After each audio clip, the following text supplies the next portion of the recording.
बारिश, मोहब्बत और अधूरी तकदीर। बात 1999 की है। जुलाई का महीना था। पटना में बारिश की हर बूंद जैसे धरती की तपन को ठंडक देने आई थी। पटना का कदम कुआं मोहल्ला, जहाँ पुरानी हवेलियाँ, तंग गलियाँ और हर घर से आती हंसी ठिठोलियों की आवाज़ें गूंजती थी। मगर उस दिन उन गलियों में एक अजीब सी खामोशी थी। बारिश की पहली बूंदों ने हर किसी के चेहरे पर मुस्कान डाली थी, लेकिन रजत के चेहरे पर मुस्कान की बजाय एक अजीब सी बेचैनी थी। वो अपने घर के बरामदे में खड़ा था, नजरें आसमान की ओर थी, जैसे हर बूंद में किसी खोई हुई चीज तलाश रहा। तभी उसकी नजर एक रिक्शे पर पड़ी जो उसके घर के सामने से गुजरा। उस पर बैठी लड़की की झलक ने उसकी धड़कनें की। वो कोई और नहीं, साक्षी थी। वही साक्षी जिससे उसने कभी बेइंतहा मोहब्बत। उसके दिल में पुरानी याद फिर से ताजा। साक्षी के चेहरे पर हल्की सी मुस्कान, मगर उसकी आंखों में उदासी की एक गहरी लहर छिपी। रजत के दिल में सवालों का तूफान उमड़ने लगा। क्या ये एक इत्तेफाक था या फिर किस्मत का कोई इशारा? रजत और साक्षी का बचपन कदम कुआं की उन्हीं गलियों में भी। उनके घर आमने सामने थे। मोहल्ले की हर गलियों की मासूम शरारतों की गवाह। जब पहली बारिश होती, साक्षी छत पर दौड़ते हुए आती और चिल्ला कर, अरे रजत, चल बारिश में भीगते हैं। एक दिन जब वो दोनों छत पर खेल रहे, साक्षी ने अचानक पूछा, रजत, अगर हम कभी अलग हो गए तो? रजत ने हंसते हुए कहा, तुम मुझे छोड़कर कहीं नहीं जा सकती। ये गलियां, ये मोहल्ला और मैं, हम सब तुम। साक्षी उसकी बात पर मुस्कुरा दी। उसकी मासूम आंखों में एक चमक, मानो उसकी दुनिया में रजत के सिवा और कोई नहीं। लेकिन आज जब रजत ने साक्षी को देखा, उसकी आंखों में वही पुरानी चमक आई। उसने महसूस किया,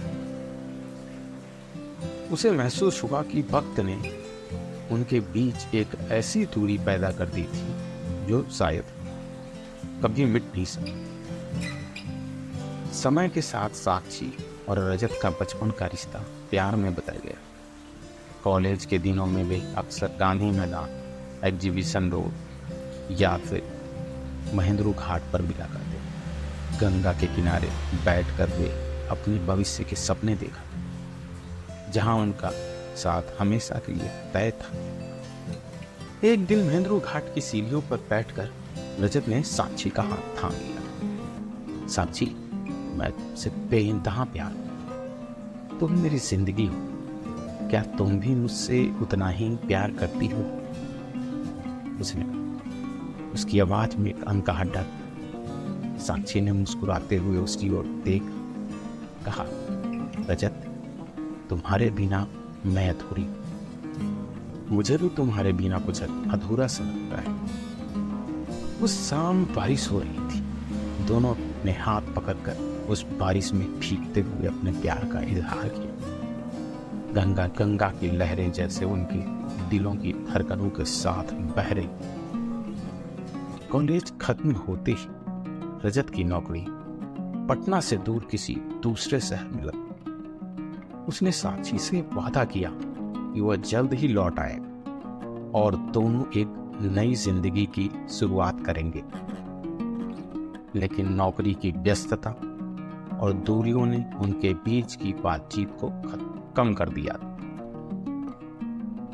साक्षी के घर के हालात बदल गए। उसके पिता की तबीयत बिगड़ने लगी और घर की आर्थिक स्थिति भी खराब हो गई। उसके परिवार ने उसकी शादी की बातें शुरू कर दी। एक बार रजत जब पटना आया तो साक्षी ने उसे एग्जीबिशन रोड के एक कैफे में बुलाया। साक्षी के चेहरे पर गहरी उदासी थी। उसने धीमी आवाज में कहा, रजत, शायद अब हमें अलग हो जाना चाहिए। मेरे परिवार पर बहुत बोझ है। पापा की तबीयत बिगड़ती जा रही है। मैं अब और इंतजार नहीं कर सकती। रजत का दिल जैसे चकनाचूर हो गया। तुम ये कैसे कह सकती हो साक्षी? हमने तो साथ रहने का वादा किया था। उसने दर्द से भरे स्वर में कहा। साक्षी की आंखों में आंसू थे। उसने कहा, मुझे माफ कर दो रजत। मैंने वो किया जो मेरे परिवार के लिए जरूरी था।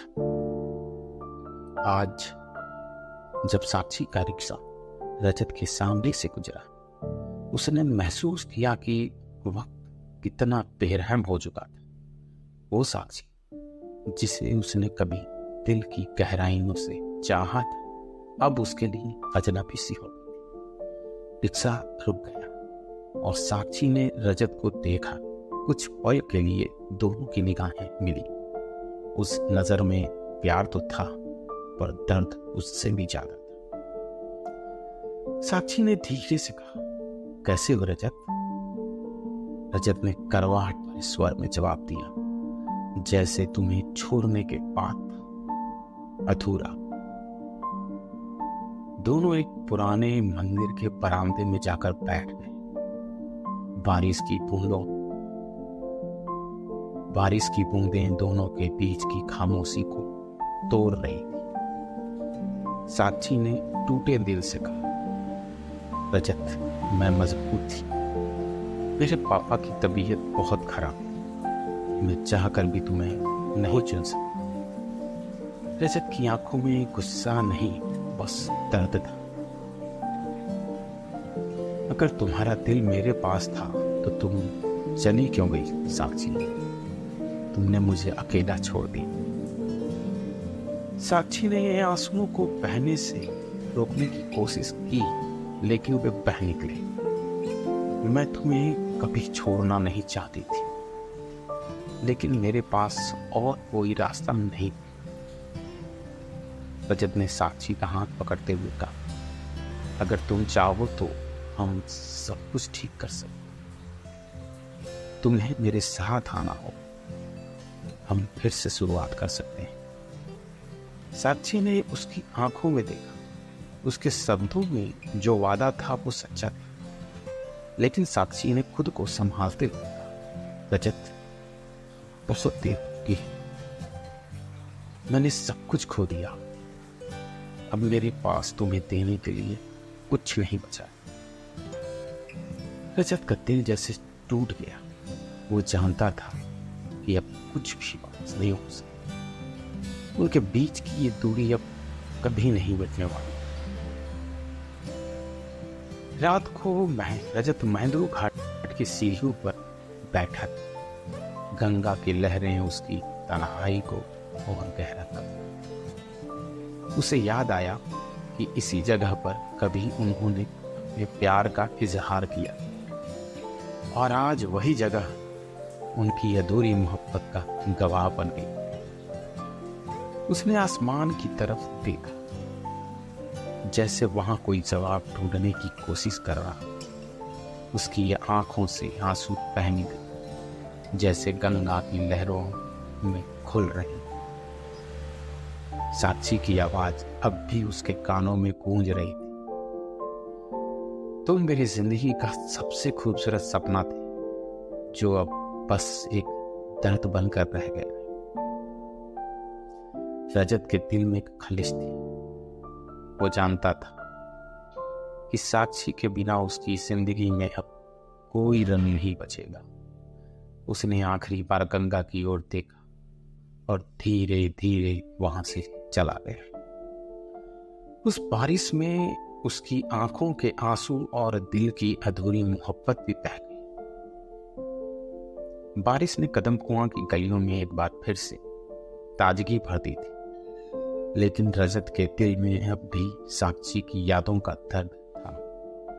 उनकी कहानी एक अधूरी तकदीर बनकर रह गई, और उस बारिश की हर बूंद में उसकी मोहब्बत का अधूरापन बरसता रहा।